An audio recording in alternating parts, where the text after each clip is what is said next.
Hello friends, இந்த வீடியோவில் வந்து ஒரு ரே பைக்கோட ஒரு சைடு சின்ன ஒரு பீஸ் வந்து ஸ்க்ராட்ச் ஆனது பெயிண்டிங் பண்ணி அதை வந்து நீட்டாக பெயிண்டிங் பண்ணதை பார்க்க போகிறோம்.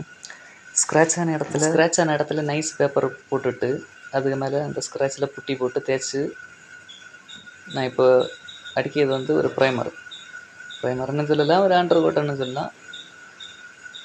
அதுக்கு மேலே இப்போ அடிக்கிறது வந்து மேட்டு கிரே பெயிண்ட்டு. அது 2 கோட்டு நல்லா கட்டி அடிச்சுட்டு அதுக்கு மேலே மேட்டு கிளியர் அடித்து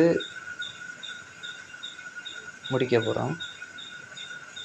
முடிச்சதுக்கப்புறம் நான் அந்த பீஸு நீட்டாகவே ரெடி ஆகிடுச்சு. இதை போல உள்ள வீடியோக்கள் எல்லாம் நம்ம சேனலில் வந்துகிட்டே இருக்கும். பிடிச்சிருந்தா சப்ஸ்கிரைப் பண்ணி வச்சுடுங்க. இந்த பீஸும் அந்த சைடு உள்ள பீஸும் சேமாகவே இருக்கும்.